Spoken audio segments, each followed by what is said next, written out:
ഉള്ളിക്കറിയാണെന്ന് കള്ളം പറഞ്ഞാണെങ്കിൽ പോലും നല്ല ബീഫ് കറി തിന്ന് ശീലമുള്ള സംഘപരിവാർ അനുകൂലികൾ പോലും കേരള സ്റ്റോറി 2-ന്റെ ട്രെയിലർ കണ്ടാൽ സഹിക്കാൻ സാധ്യതയില്ല.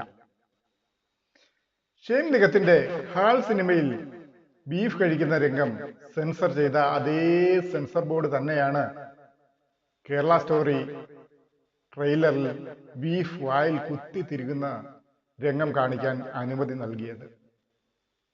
അല്ലേ? അത് തന്നെയാണ്. പക്ഷെ നമ്മൾ ഇന്ന് കാണുന്ന എല്ലാ ട്രോളുകൾക്കും അപ്പുറം കേരളത്തിന്റെ മതസൗഹാർദ്ദം തകർക്കാനുള്ള വളരെ ആസൂത്രിതമായ പ്രൊപ്പഗണ്ടയുടെ ഭാഗമാണ് കേരള സ്റ്റോറി സിനിമ എന്ന് നമ്മൾ മനസ്സിലാക്കണം. അതിനായി ഇന്ന് ഈ രാജ്യം ഭരിച്ചുകൊണ്ടിരിക്കുന്ന സർക്കാരിന്റെ എല്ലാ പിന്തുണയും ഉണ്ട്.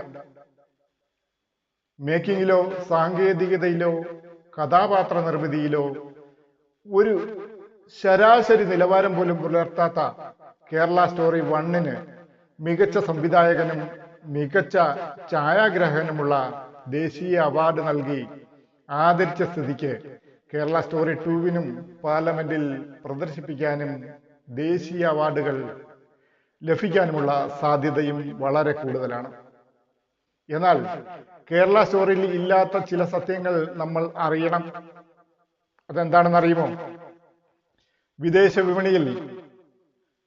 വിപണിയിലേക്ക് ബീഫ് കയറ്റുമതി ചെയ്യുന്ന രണ്ടാമത്തെ രാജ്യമായി നമ്മുടെ ഇന്ത്യ മഹാരാജ്യം മാറിയിരിക്കുന്നു എന്നുള്ളതാണ്.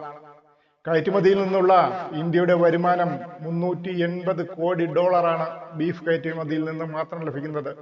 ഇന്ത്യയിൽ ഏറ്റവും കൂടുതൽ ബീഫ് കയറ്റുമതി ചെയ്യുന്നത് നമ്മുടെ കേരളമല്ല സുഹൃത്തുക്കളെ, അത് യോഗി ആദിത്യനാഥിന്റെ ഉത്തർപ്രദേശാണ്. കേരള സ്റ്റോറിയുടെ ടീസർ പിൻവലിക്കാൻ ഹൈക്കോടതി നിർദ്ദേശം നൽകിയിട്ടുണ്ട്. ഹൈക്കോടതി നേരിട്ട് സിനിമ വീക്ഷിക്കും. കേരളത്തിൽ ഇല്ലാത്ത എന്ത് സത്യമാണ് കേരള സ്റ്റോറി 2 സിനിമയിൽ ഉള്ളതെന്ന് ഹൈക്കോടതി വീക്ഷിച്ച് തീരുമാനമെടുക്കും സുഹൃത്തുക്കളെ.